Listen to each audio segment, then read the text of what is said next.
ஒருத்தன் தோத்துட்டே இருக்கான் அப்படின்னா, அந்த தோல்வியிலேருந்து அவன் என்னத்த கத்துக்கிறான் அப்படின்றது ரொம்ப ரொம்ப முக்கியம். அதே போல தான் நம்ம சிஎஸ்கே டீம் இப்போ தொடர்ந்து 2 மேட்ச் ஜெயிச்சிருக்காங்க. அந்த 3 தோல்வியிலேருந்து அவங்க என்ன கத்துக்கிட்டாங்களோ, அது எல்லாத்தையும் சரி பண்ணிட்டு, மறுபடியும் எப்படி ஜெயிக்கணும் அப்படின்றத அதுலேருந்து எடுத்துக்கிட்டு, இப்போ தொடர்ந்து 2 மேட்ச் வின் பண்ணியிருக்காங்க. அந்த வெற்றிக்கான காரணம் என்ன அப்படின்றத நம்ம இந்த ரிவ்யூல பார்க்க போறோம். மொத 3 மேட்ச்ல சிஎஸ்கேவோட பேட்டிங் ரொம்ப சூப்பரா இருக்கும். பவுலிங் அப்படின்றது ரொம்ப ஒஸ்ட்டா இருந்துச்சு. இருக்கட்டும் விக்கெட் எடுக்கிற எபிலிட்டி அப்படின்றது ரொம்ப கம்மியா இருந்துச்சு. இந்த 2 வின்னிங்லேயும் அதாவது இந்த 2 மேட்ச் வின் பண்ணதுலேயும் நீங்கள் பார்த்தீங்க அப்படின்னா, சிஎஸ்கேவோட பவுலிங் யூனிட் ரொம்ப ரொம்ப நிறைய சேஞ்சஸ் இருக்கும். அவங்க போடுற யார்க்கர்ஸாக இருக்கட்டும், எடுக்கிற விக்கெட்ஸாக இருக்கட்டும், இது எல்லாமே வந்து ஒரு மிகப்பெரிய ப்ளஸ்ஸாக மாறி இருக்கு. இதுக்கு என்ன காரணம் அப்படின்னா, கடந்த சீசன்ல எல்லாம் சிஎஸ்கேவோட ஹிஸ்ட்ரி எடுத்து பார்த்தீங்க அப்படின்னா, தோற்றுருப்பாங்க. 2-3 மேட்ச் தோற்றுருப்பாங்க. அடுத்த 4 மேட்ச் 5 மேட்ச் கண்டினியூஸாக வின் பண்ணியிருப்பாங்க. அந்த தோல்வி தான் அவங்களுக்கு மிகப்பெரிய லெசனாக இருந்திருக்கு. ஸோ அதே ஒரு ஸ்ட்ராட்டஜி தான் இந்த 2 மேட்ச் ஜெயிக்கிறதுக்கு முக்கியமான காரணமாக இருக்குது. பிளான் பண்ணியிருக்காங்க, நிறைய வீடியோஸ் பார்த்துருக்காங்க, என்ன தப்பு பண்ணோன்றதை அனலைஸ் பண்ணியிருக்காங்க, டீம் மேனேஜ்மெண்ட் அவங்கள புஷ் பண்ணியிருக்காங்க, அவங்கள பேக் பண்ணியிருக்காங்க. ஸோ சிஎஸ்கேவோட மிகப்பெரிய ஸ்ட்ரென்த் என்ன அப்படின்னு பார்த்தீங்கன்னா, ஒரு 11ஸ் அப்படின்றத அவ்வளோ சீக்கிரமாக மாற்ற மாட்டாங்க. நேற்று மேட்ச்சில் வந்து டாஸ் வின் பண்ண கேகேஆர் ஃபீல்டிங் பண்ணாங்க ஃபஸ்ட்டு. ஸோ ஃபஸ்ட்டு பேட்டிங் பண்ண சிஎஸ்கே பவர் பிளேயில் 6 ஓவருக்கு 70 ரன் அடிச்சிருந்தாங்க. ஏர்லியராக ருத்ராஜ் கைக்வாடோட விக்கெட் விழுந்தாலுமே ஆயுஷ் மாத்ரி அண்ட் சஞ்சு சாம்சனோட பேட்டிங் ரொம்ப பாசிட்டிவாக இருந்துச்சு. ரொம்ப அட்டாக்கிங்காக போனாங்க. பவுலர்ஸை டாமினேட் பண்ண விடலை. ஸோ ருத்ராஜ் கைக்வாடோட ஃபார்ம் இங்கே வந்து ரொம்ப பெரிய நெகட்டிவாக இருக்கா அப்படின்னு கேட்டால் கிடையாது. ஏன்னா ருத்ராஜோட பாஸ்ட் ஐபிஎல்லாம் பார்த்தீங்கன்னா அவரோட பேட்டிங் ரொம்ப ரொம்ப ரொம்ப ரொம்ப பாசிட்டிவாக இருந்திருக்கு. டீமுக்கு தேவையானதாக இருந்திருக்கு. ஸோ அவரோட பேட்டிங் பொசிஷனை மாற்றணும் அப்படின்னு யாரும் சொன்னீங்க அப்படின்னா, கண்டிப்பாக என்னோட பாயிண்ட் ஆஃப் வியூவில் ருத்ராஜ் வந்து கண்டிப்பாக வந்து அவர் பேக்கப் பண்ணணும், ஓப்பனிங் தான் ஆடணும் அப்படின்றத நான் ஸ்ட்ராங்காக சொல்லுவேன். கண்டிப்பாக அவர் பேக் டு ஃபார்ம் வருவார். அடுத்து இறங்கின பிரவிஸோட பேட்டிங்கை பற்றி நம்ம எதுவுமே சொல்ல தேவையில்ல. அவருக்கு என்ன ரோல் கொடுத்துருக்கோ அதை பர்ஃபெக்டாக பண்ணிட்டு போகிறாரு. மேபி 29 பாலுக்கு 41 ரன் அடிச்சிருக்காரு. இது அந்த பிச்சில் அவங்க கேகேஆர் ரொம்ப நல்லா பவுலிங் போட்டாங்க அப்படின்றத தான் நம்ம எடுத்து. ஆயுஷ் மாத்ரே அதாவது மேட்ச்சுக்கு அவரோட பேட்டிங் இம்ப்ரூவைஸ் அப்படின்றது ரொம்ப பெரிய பாசிட்டிவாக இருக்குது. ஒரு விக்கெட் விழுந்தாலுமே அவரோட அந்த பாசிட்டிவ் இன்டென்ட்ன்றது குறையவே இல்லை. அவரோட பேட்டிங்னால தான் ஒரு 190 அப்படின்றது இவ்வளோ பெருசாக போயிருக்கு. அப்படின்னா ஆயுஷ் மாத்ரேயோட ஒரு பேட்டிங் இன்டென்ட் தான் நல்லா இருந்துச்சு பார்க்குறதுக்கு. பவுலர்ஸை பேக் ஃபுட்டில் போட்டதாக இருக்கட்டும், அவரோட அக்ரெசிவான பேட்டிங்காக இருக்கட்டும், ரொம்ப ரொம்ப சூப்பராக இருந்துச்சு. நேற்று மேன் ஆஃப் த மேட்ச் அப்படின்றது நம்ம 100க்கு கொடுத்தாங்க. ஸோ என்னோடய பெர்ஸ்பெக்டிவில் அது வந்து ஆயுஷ் மாத்ரேவும் அதுக்கு வந்து ஒரு டிசர்வான ஒரு பிளேயர் தான். ஏன்னா அவரோட இன்னிங்ஸ் அப்படி 16 பாலில் 32 அப்படின்றது அந்த பிச்சில், நேற்று இருந்த பிச்சில் ரொம்ப ரொம்ப டிஃபிகல்ட். பட் அவர் அது ரொம்ப சூப்பராக பண்ணிட்டு போனார். டெவால்ட் பிரவிஸ் அவரோட பேட்டிங் நேற்று இன்னிங்ஸில் எப்படி இருந்துச்சுன்னு பார்த்தீங்கன்னா, ஒரு சாலிடான இன்னிங்ஸ். நேற்று தான் ஃபஸ்ட்டு மேட்ச் அவர் பேட்டிங் ஆடி இருக்காரு. ரொம்ப பாசிட்டிவாக இருந்துச்சு. நல்ல ஒரு இன்டென்ட் காமிச்சார். அவர் வந்த டைமில் சுனில் நரேன் அண்ட் வருண் சக்கரவர்த்தி இவங்க 2 பேருமே வந்து அட்டாக்கிங்கில் இருந்ததுனால அவங்கள அடிக்க போகாமல் அவங்கள விளாண்ட விதம் ரொம்ப அழகாக இருந்துச்சு.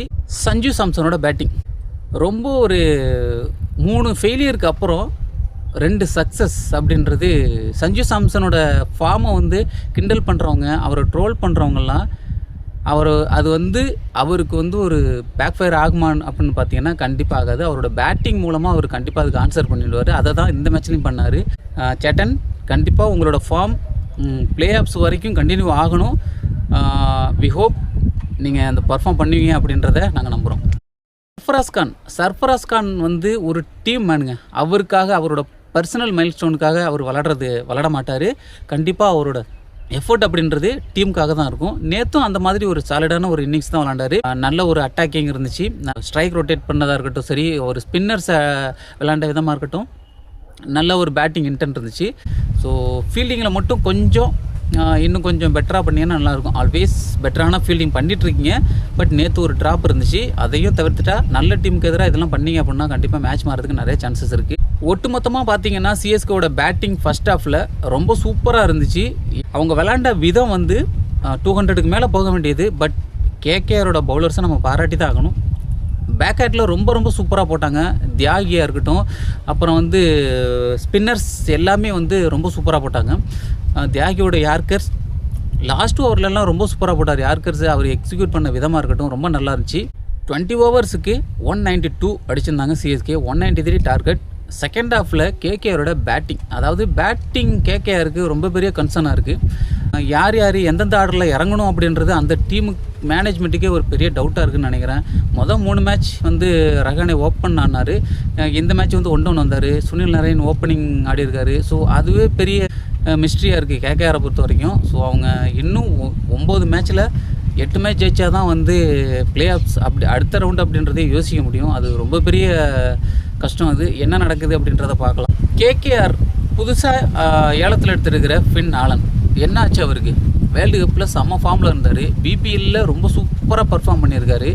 இது பத்தாயிரத்துக்கு முரட்டு ஃபார்மில் தான் வந்து உள்ளே வந்திருக்காரு. ஏன் இந்த ஃபெயிலியர் அப்படின்றது எனக்கு தெரியல. மேபி அவர் வந்து மிஸ்ரீட் பண்ணுறார் அப்படின்ற மாதிரி எனக்கு தோணுது பர்சனலாக. அட்டாக்கிங் அப்படின்றது மட்டும் கிடையாது, நீங்கள் எந்த பாலை அடிக்கணுன்றது ரொம்ப ரொம்ப முக்கியம். கேகேஆருக்கு பெரிய மைனஸாக இருக்கிறது ஓப்பனிங் பார்ட்னர்ஷிப்பாக தான் இருக்குது. ஒன்ஸ் அவங்க ஓப்பனிங் பர்ஃபார்ம் பண்ண ஆரம்பிச்சிட்டாங்க அப்படின்னா கண்டிப்பாக அவங்க அடுத்த ரவுண்டுக்கு போகிறதுக்கு நிறைய சான்சஸ் இருக்குது. இது மிகப்பெரிய ஒரு கன்சர்னாக இருக்குது கேகேஆருக்கு. பார்க்கலாம், அடுத்து இன்னும் ஒரு 9 மேட்ச் இருக்குது, எப்படி ஃபார்முக்கு வர்றாங்க அப்படின்றத பார்க்கலாம். எஸ்ஆர்ஹெச்சை பொறுத்த வரைக்கும் நிறைய லெஃப்ட் ஹேண்டர்ஸ் இருக்காங்க. நம்ம சிஎஸ்கேயில் அவங்கள கவுண்டர் பண்ணுறதுக்கு ஆஃப் ஸ்பின்னர் யாருமே கிடையாது. நூறாக இருக்கட்டும், இன்னொரு பவுலர் உசைனாக இருக்கட்டும், 2 பேருமே லெஃப்டிஸு. ஸோ அவங்களுக்கு அது ஒரு பாசிட்டிவாக இருக்கும் அப்படின்றத நம்ம யோசிக்கணும். என்ன பண்ண போகிறாங்க அப்படின்றது தெரியல சிஎஸ்கே மேனேஜ்மெண்ட். பார்க்கலாம். அந்த கிரவுண்டு பேட்டிங்க்கு சாதகமாக தான் இருக்கும்.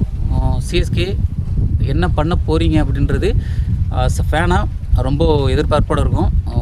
கண்டிப்பாக அடுத்த மேட்ச்லேயும் சிஎஸ்கே வின் பண்ணி டேபிளில் மேலும் மேலே போகணும். இப்போ 8th பிளேஸில் இருக்காங்க. கண்டிப்பாக சிஎஸ்கே இந்த ஃபார்மை கண்டினியூ பண்ணுவாங்க அப்படின்றத நம்ம நம்பலாம். சிஎஸ்கேயை பொறுத்த வரைக்கும் ரொம்ப பெருசாக இது யோசிக்க தேவை கிடையாது. இருக்கிற இந்த ஃபார்மை கண்டினியூ பண்ணிங்க அப்படின்னா கண்டிப்பாக நம்ம வந்து லீக் முடிவில் கண்டிப்பாக டாப் 4ல் இருப்போம். இந்த ஃபார்மை அப்படியே கண்டினியூ பண்ணுங்கள். பார்ப்போம் எஸ்ஆர்ஹெச்சுக்கு எதிராக எந்த டீம் ஜெயிக்கும் அப்படின்றத வியூவர்ஸ் நீங்கள் கமெண்ட்டில் மறக்காமல் சொல்லுங்கள். சிஎஸ்கே என்ன பண்ணால் அபிஷேக் சர்மா அண்ட் டிராவிஸ் கிட்ட கவுண்டர் பண்ணலாம் அப்படின்றத மறக்காமல் அந்த ஹிண்ட்டையும் கமெண்ட்டில் சொல்லிட்டு போங்க.